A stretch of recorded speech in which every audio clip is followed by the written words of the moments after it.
여러분 안녕하십니까. 마나임 뉴스입니다. 오늘은 저도 조금 이렇게 전문 분야는 아닙니다만은 좀 생소한 부분을 여러분들과 함께 한번 나눠보겠습니다. 자, 여러분 어제 그렇게 됐죠. 코스닥이 1000을 넘었다. 코스피도 5000을 돌파했다. 자, 자세가 뭔지는 모르지만 이런 뉴스가 나오면서 말이죠. 야, 이제 한국 경제가 살아난다. 기대가 커졌습니다. 또 한편으로는 말이죠. 이재명이 진짜 나라 살림을 잘 사는구나. 국정 운영을 잘 하는구나. 이렇게 지금 생각을 할 수가 있을 겁니다. 자, 여러분, 이 코스피, 코스닥, 코스피는 무엇이고 코스닥은 뭘까요, 여러분? 우선 그 간단하게 설명을 드리면 코스피는 말이죠. 대형 대기업들이 상장해 있는 증권시장을 의미를 하고요. 쉽게 설명을 하면은 코스닥은 이제 성장 중심의 기술 증권 시장으로 보면 되겠습니다. 그러니까 벤처기업이라든가 이런 거 말이죠. 이 코스피는 좀 시장이 좀 큰 것이죠. 누가 참여할 수 있느냐. 자본금이 300억 원 이상이 돼야 되고요. 매출액이 1000억 원 이상 돼야 됩니다. 그런 기업들만 상장을 할 수가 있죠. 자, 그 다음에는 코스닥은 자본금이 말이죠. 30억. 그리고 매출액은 100억 원 이상입니다. 그러면 이제 코스닥에 이제 상장을 할 수가 있습니다. 조금 전에 얘기했지만 코스피는 뭐 삼성이라든가 현대라든가 아주 대기업이고요. 그 다음에는 코스닥은 일종의 바이오 IT 기업, 뭐 기술 중심의 기업, 대기업보다는 좀 뭐 중소기업 형태다 그렇게 보는 것이고요. 이 코스피는 이제 장기적인 안목에서 투자를 하는 것이고 코스닥은 단기적으로 이렇게 이제 투자하는 것이다. 이렇게 보면 되겠습니다. 자, 그래서 여러분, 코스피가 1000이 넘었다. 코스닥이 5000이 넘었다. 이 꿈같은 얘기였습니다. 그런데 이재명 정부 출범하고 얼마 되지 않아서 이렇게 돼버렸단 말이죠. 놀랍죠? 자, 그러면은 부족하지만은 제가 공부를 해서 여러분들에게 좀 쉽게 한번 설명을 드리겠습니다. 다른 말로 말이죠. 오늘은 이 괄목할 만한 이 경제, 눈에 보이는 것 이것이 어떤 문제점이 있느냐. 자, 기독교적으로 그리고 윤리적인 관점에서 한번 냉정하게 한번 점검해 보겠습니다. 혹시 이제 주식 투자하시는 분들 계시면 한번 들어보시고요. 또 이재명 정부가 잘하는구나 무조건 박수만 칠 것이 아니라 우리가 좀 살펴봐야 될 것이 있습니다. 또 말이죠. 돈이 좀 있으니까 코스피, 코스닥이 말이죠. 막 1000, 5000 넘어가니까 아이고 나도 투자해보자 그러다가 돈을 날릴 경우도 있습니다. 조심하셔야 됩니다. 자, 이런 현상 딱 한마디로 제가 이야기를 하면은 이렇게 이야기를 드리겠습니다. 여러분, 지금의 주가 상승은요 한국 경제에 일시적인 숨통은 줄 수 있다. 숨을 튈 수가 있지만은 아직까지는 그 실질적인 회복이라고 부르기에는 빠르다. 그렇기 때문에 여차하면은 말이죠. 개인 투자자나 실물 경제 종사자가요 피해를 볼 위험이 존재한다. 이렇게 이제 말씀을 드리겠습니다. 그렇기 때문에 현재 이 상황이 조작에 의한 것이다. 이렇게 단정할 필요는 없습니다. 그리고 말이죠. 상대적으로 또 이 모든 성과다. 참 잘하는구나. 이렇게 포장하는 것도 반드시 경계해야 될 현상이라는 것을 우리는 알아야 되겠습니다. 자, 방금 이 두 가지 조작이라고 단정해서도 안 되고 아주 경기가 좋다 이렇게 해서 안 된다는 그것을 이제 중심으로 해서 한번 말씀을 드리겠습니다. 자, 여러분, 먼저 지수는 올랐습니다. 지수라는 것은 말이죠. 그 값치를 숫자를 이야기하는 거 아닙니까? 코스닥 1000 돌파, 코스피 5000 돌파, 이거 대단한 것입니다, 여러분. 이재명 후보가 말이죠. 집권하면은 코스닥 5000 돌파하겠다 그러니까 막 비웃었습니다. 말도 안 된다고 그랬는데 몇 개월 만에 이렇게 돼버렸단 말이죠. 사실 이 현상은 우리 백성들에게 말이죠. 아주 강한 상징을 보여줍니다. 이재명이 잘한다 이렇게 얘기가 나올 것입니다. 그런데요, 우리가 여기서 꼭 기억해야 될 게 있습니다. 이 지수라는 것은 전체를 이야기하는 것이 아니라 평균을 이야기하는 것이죠. 우리 국민들이 다 잘 살면 전체 잘 사는 것이 아니라 아주 부자가 있고 말이죠. 아주 이 가난한 이런 분들도 있지 않습니까? 그런 것처럼 이 지수는 평균을 이야기한다. 대표값을 이야기한다. 그렇기 때문에 전체를 의미하는 것이 아니기 때문에 이것이 5천, 1000이 됐다고 해서 말이죠. 우리 국민들의 삶의 형편을 그대로 보여주는 것은 아니라는 것을 알아야 됩니다.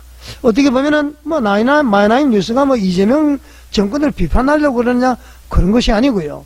잘한 것은 잘한다, 조심한 것은 조심해야 된다. 그런 차원으로 말씀을 드리는 겁니다. 자, 오늘 여러분에게 말씀드리고 있는 질문, 의문, 생각 바로 이것입니다. 지수가 올랐다는 이 사실이요, 정말 한국 경제 전체를 살리는 실질적인 모습으로 이어지고 있느냐, 아니면은 일부 영역만, 한 부분만 반짝반짝이는 그런 체감, 몸으로 다가올 수 없는, 몸으로 느낄 수 없는 호황이냐, 이것을 우리가 한번 생각을 해봐야 됩니다, 여러분. 자, 기독교적인 관점에서 가장 중요한 기준은 간단하죠, 여러분. 우리 기독교는 뭡니까? 열매잖아요, 열매. 숫자보다는 진실이고요, 외형보다는 열매입니다. 입만 무성하면 뭐합니까? 열매가 열려야죠. 자, 이것은 소수의 이익보다는 공동체의 유익을 찾는 것이 기독교적인 것이죠. 성경으로 말하면은 바로 이런 기준입니다. 나무는 열매로 안다. 자, 지수라는 것은 평균이라고 그랬죠. 잎사귀일 수가 있습니다. 초록빛이 아주 무성해 보이죠. 그렇지만 열매가 없으면은 국민의 삶이 좋아질 수가 없습니다. 이게 더 중요한 거 아닙니까? 자, 예수님이 말이죠, 무화과나무 집에서 지나갔을 때에 잎만 무성한 무화과나무를 보고 저주를 했습니다. 열매가 없으니까요. 그 열매 없으면은 뭐 코스피가 1000이요 코스닥이 5000 아무 소용이 없는 것입니다. 자, 열매라는 게 뭐죠? 코스피가 1000으로 올라가고 코스닥이 5000 가면은 어떤 열매가 맺혀야 됩니까? 첫째, 일자리가 지금 확보가 돼야 됩니다. 특히 청년들의 일자리. 그런데 지금 아직 일자리가 많이 없죠. 그리고 자영업자라든가 중소기업에서 숨통이, 기업이 활성화가 돼야 되는데 지금 그러지 않잖아요. 그리고 말이죠, 열매가 또 가계 부채의 부담이 완화가 되는데, 자, 여러분이 가지고 있는 부채가 말이죠, 부담이 좀 완화가 됐습니까? 이자가 올라가고요, 원화 달러 가치가 올라가고 말이죠. 자, 그리고 물가라든가 주거비가 안정이 돼야 되는데 지금 물가나 주거비가 안정이 되고 있습니까? 계란값이 하도 올라가니까 미국에서 계란 가지고 온다 그럽니다. 자, 그리고 취업이라든가 모든 경쟁에서 공정한 기회가 주어지는 것이 열매입니다.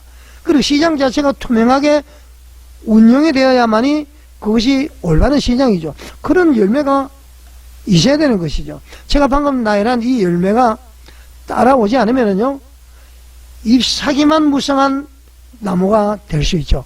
예수님이 저주를 해서 그 나무가 말라버린 것처럼. 자, 여러분, 이제 현실적으로 한번 질문을 드리겠습니다. 지수가 오를 때 전부가 이익을 볼 수가 있습니까? 그렇지가 않습니다. 반드시 어느 부분이 이익을 볼 수 있기 때문에 피해를 볼 수 있는 집단이 반드시 있습니다, 여러분. 자, 어떤 분들이 피해를 볼 수 있을까요? 첫째는 개인 투자자입니다. 이게 말이죠, 뭐 코스피 1000, 코스닥 5000, 뭐 꿈의 그런 지수입니다. 막 돌파되다 보니까 뭐 그런 헤드라인을 보고 말이죠, 야, 나도 한번 투자해보자 해서 뒤늦게 말이죠, 쌈짓돈을 가지고 뭐 100만원, 1000만원, 2000만원 가지고, 한편으로는 불안한 마음을 가지고, 또 한편으로는 기대를 가지고 말이죠, 아주 이제 추격 매수, 뒤따라서 막 정권을 매입을 하게 되죠. 매수를 하게 되죠.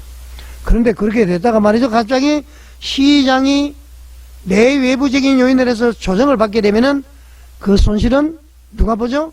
바로 개인이 떠안습니다. 개인 투자자. 자, 이러면 조심하셔야 됩니다. 자, 두 번째로는 실물경제 종사자들이 피해를 볼 수 있습니다. 실물경제 종사자가 누구죠? 바로 자영업자입니다. 그리고 중소기업자입니다. 비정규직 근로자들이죠.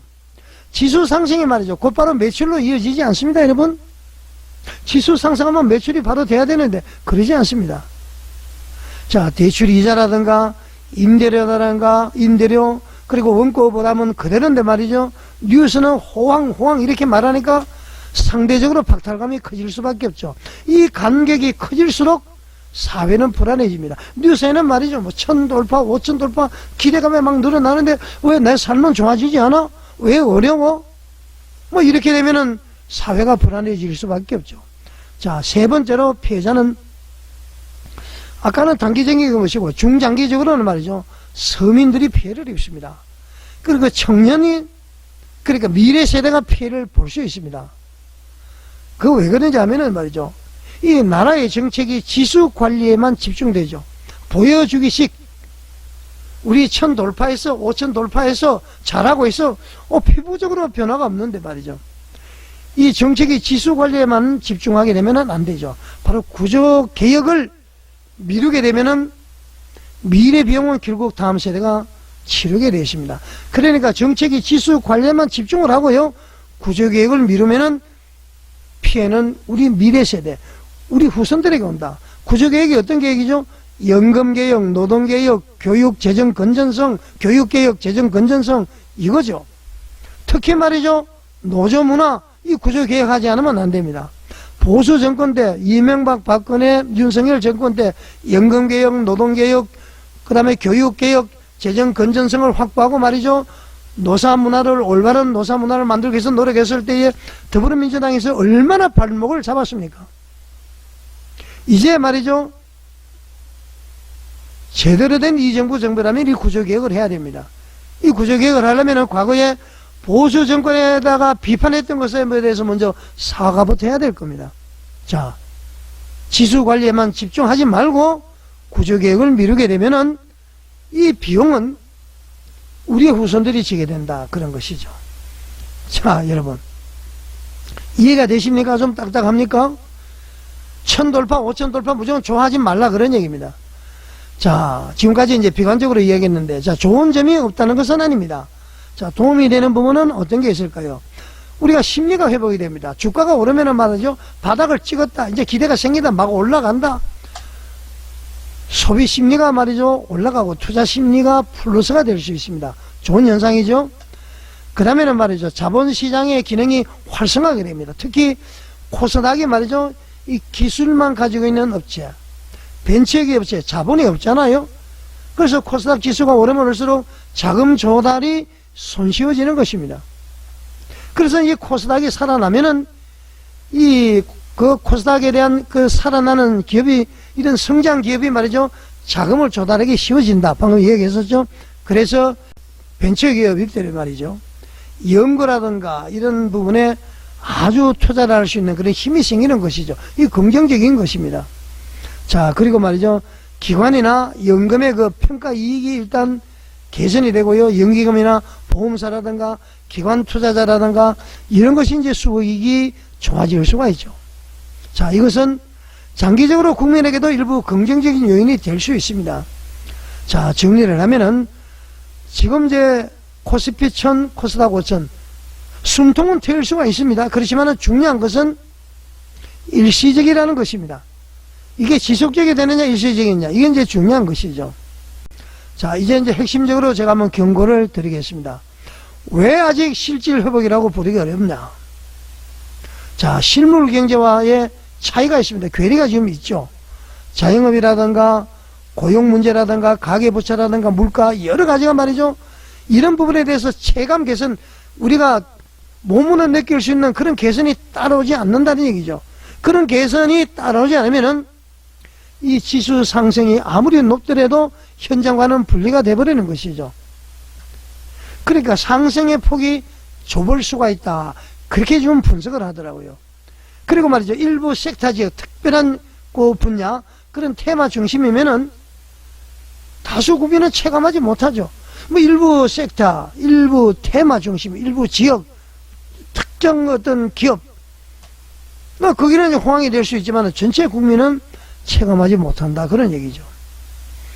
자, 여러분, 실적보다도 기대가 앞설 때의 위험, 그리고 정책구호, 목표치, 이걸 가지고 말이죠. 막 이런 분위기를 가지고 막 달려나가고 수치를 가지고 이야기를 하고 그러면은 반드시 시장에는 거품이 생기기 쉽습니다. 지금 1000, 5000 이거 조심히 보셔야 됩니다. 자, 수급은 언제든지 바뀔 수가 있어요. 기관 매수자라든가 외국인 매수, 이게 한번 추세가 꺾이면은 말이죠, 조정이 바로 빠르게 올 수가 있고요. 그때 손실은 기관 매수자들, 외국인 손해 없습니다. 그 손실은 개미 투자자들, 개인에게 집중될 수가 있다는 것을 우리는 알아야 되는 것입니다. 자, 그래서 저는 이렇게 말씀을 드리겠습니다. 코스피 1000, 코스닥 5000, 이거 조작이다, 이거 단정할 필요는 없습니다. 그렇지만 말이죠, 이거 참 대단한 성과야, 이렇게 이제 포장하는 것도 경계해야 될 것입니다. 자, 이제 기독교적인 면에서 여러분에게 한번 말씀을 드리죠. 첫 번째, 우리 진실에 속아서는 되지 않습니다. 숫자에 취하지 말고 말이죠, 열매를 보셔라. 두 번째, 탐욕이 아니라 절제와 분별인 것입니다. 지수 돌파 헤드라인에 말이죠, 막 휩쓸려서 무리하게 빛을 내서 투자를 하고 말이죠, 추격 매수로 가는 거, 그거 말이죠, 가정과 공동체를 혼내는 길이 될 수가 있습니다. 조심하십시오, 여러분. 세 번째로, 정치도 경제도 말이죠, 공의와 책임으로 평가를 해야 됩니다. 자, 진보 정부든 보수 정부든 어느 정부든 말이죠, 우리는 성과 포장보다도 구조개혁과 지속 가능한 열매를 우리는 요구를 해야 됩니다. 그렇지 않습니까, 여러분? 성과 포장 보여주기식 좋지 않습니다. 자, 네 번째로, 우리는 기도는 해야 됩니다. 이 나라 인민족을 위해서 기도를 해야 되고, 어차피 부정선거든 어떻게 되는데 이재명 정부가 출범했으니까 이재명 정부를 위해서도 기도를 해야 되겠죠. 똑바로 하도록 말이죠. 자, 기도는 하지만은 비판할 줄 아는 성도가 되어야 됩니다. 자, 우리 말이죠, 목사님들, 비판하는 목사님들이 돼야 됩니다. 정교 분리, 국가가 교회를 간섭하지 말라는 것이지, 종교가 말이죠, 정치에 참여하지 말라는 것은 아닙니다, 여러분. 자, 기도는 하되 비판할 줄 아는 우리 성도들이 돼야 됩니다. 그리고 잘 되길 바라지만은 또 거짓된 선정과 선동에는 단호히 우리가 맞서야 된다. 그렇게 말씀을 드리겠습니다. 자, 오늘 결론 이 말씀으로 마무리하겠습니다. 일시적인 숨통은 줄 수 있습니다. 지금 코스피 1000, 코스닥 5000이. 자, 그렇지만 실질적인 회복이라고 부르기는 지금 너무 빠르다. 그리고 개인과 실물 경제 피해 위험이 존재하기 때문에 성과를 가지고 포장하는 것은 경계해야 된다, 이렇게 말씀을 드리겠습니다. 자, 여러분, 좀 어려웠습니까? 그러니까 수치를 가지고 일희일비할 것이 아니라 열매를 보고 우리는 평가를 해야 된다, 그런 것입니다. 자, 여러분, 시청해 주셔서 감사드립니다.